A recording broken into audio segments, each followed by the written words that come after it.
Have you ever really looked at the US national debt? I mean, that gigantic, always climbing number, and just wondered, could we ever actually pay that off? It's a huge question, and the answer gets right to the heart of how our entire economy works. And let me tell you, it's a lot weirder and frankly more startling than you probably think. Okay, let's just stare at this for a second. $36 trillion. It's a number so big that our brains can't really process it. It almost seems fake, right? So to get a handle on what this actually means, we need to bring it down to a scale that makes sense. So let's reframe this. Let's pretend this is your personal bank account. Imagine you make $50,000 a year. Not bad. But you're spending $70,000 a year. And on top of all that, you already have $360,000 in debt. I mean, at that point, you're not just living paycheck to paycheck. Your total debt is more than 7 times your yearly income. That's the situation we're talking about. And the sheer size of this thing goes way beyond what any of us could do to fix it. I mean, think about this. Even if every single person in the country, every man, woman, and child, magically came up with $100,000 in cash, it still wouldn't clear the debt. This isn't a problem we can just chip in to solve. It is a structural issue, baked right into the system itself. And to get that, we have to look at how that system really works. Okay, so to understand why this debt is so, well, sticky, we need to dig into 2 basic things. First, who do we actually owe all this money to? And second, what in the world is the government spending it on? So it's not like we owe all this money to one single loan shark. It's spread out all over the place. Big countries like Japan and China own a good chunk of it, but so do regular American investment funds. You know, the ones that manage our retirement accounts. And then there's the really wild part. A huge slice of the debt is owed to our own US central bank. Now hang on to that thought, because it's a huge piece of the puzzle we're going to come back to. So where's the money going? Well, you've got the big 3. Social Security, healthcare, and national defense. No huge surprises there. But look closely at the second biggest expense on that list, interest on the debt. That's right, one of our largest annual costs is just paying the interest on the money we've already borrowed. Those top 4 things alone, over $4 trillion a year. Okay, now this is where things get really, really interesting. How does the government cover the difference between what it earns and what it spends? Because the answer to that question reveals the core reason why the debt is basically designed to get bigger, not smaller. It's the multi-trillion-dollar question, isn't it? If taxes don't cover the bills, where does the extra cash come from? And the answer isn't just borrowing, it's how the borrowing happens that actually creates even more debt down the line. Here's how the magic trick works. The government needs cash, so it creates and sells bonds, which are basically just IOUs. Then, the central bank comes along and buys those bonds. In exchange, the central bank essentially creates new money out of thin air and gives it to the government to spend. But, and this is the absolute key, that new money isn't a gift, it's a loan. The government now owes interest on those bonds, which just gets added to the total national debt. Think about what that really means. The very process of creating money to pay today's bills is done by taking on more debt that has to be paid back with interest. Every new dollar that's made to cover the shortfall also makes the total debt bigger. It's a perfect loop, a self-perpetuating cycle. So you might be sitting there thinking, come on, this can't be a new problem. Has the debt ever been completely paid off?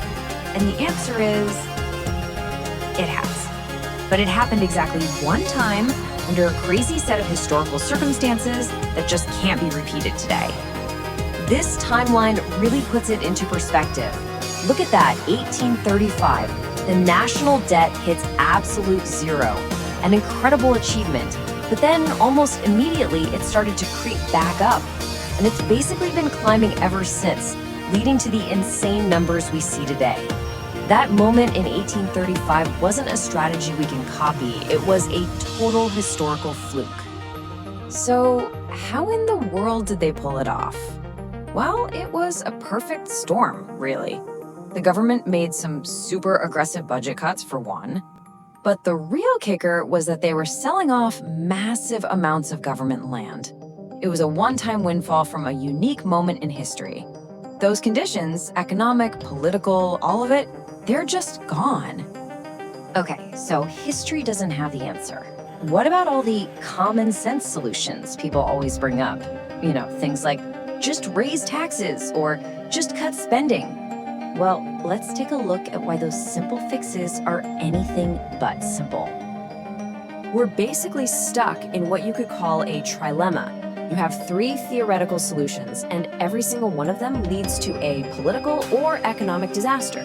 Option one, jack up taxes through the roof. Super unpopular, and you risk killing the economy. Option two, cut spending to the bone.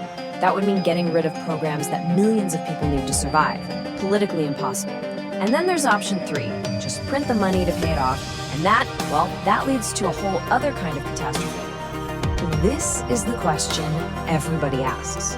If the central bank can create money, why bother with all the borrowing and bonds and interest? Why not just fire up the printers and make the money we need to wipe the slate clean?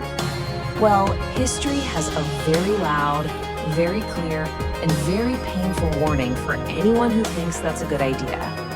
Let's take a quick trip to Germany in the 1920s. They were buried under massive war debts and decided, hey, let's just print money to pay them. The result? Total disaster. Hyperinflation took over, the value of their money just evaporated. It got so bad that people were literally using wheelbarrows full of cash just to go buy a loaf of bread. The entire economy just collapsed. So the bottom line is, this easy fix isn't a fix at all. When you just flood the economy with new money that isn't tied to any kind of loan, you destroy its value. It's like trying to put out a fire with gasoline. It's a recipe for a total economic meltdown.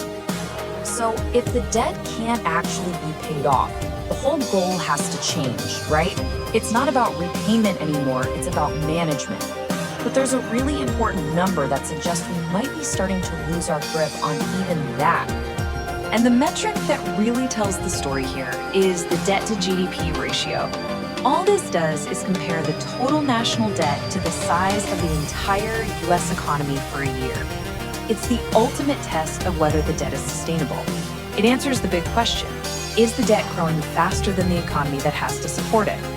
And, well, this chart says it all. Back in 1980, the national debt was about 34% of our annual economy, a manageable number. Today, that ratio has exploded to over 123%. Let me just repeat that. The country's total debt is now significantly bigger than everything the entire economy produces in a whole year. For decades, the strategy was always to just manage the debt, not get rid of it. The idea was to make sure the economy grew faster than the debt did. But that's not what's happening anymore. With the debt now growing faster than the economy, that whole management strategy is under incredible pressure and might be hitting a breaking point. And that brings us to the final, really uncomfortable question. This isn't just some number on a spreadsheet. It has real-world consequences for the value of our money and the stability of our future. So if the debt can't be paid back, and it's now becoming too big to even manage, what happens next? The system was never designed for repayment, only for endless growth. And that's the fundamental, unpayable problem.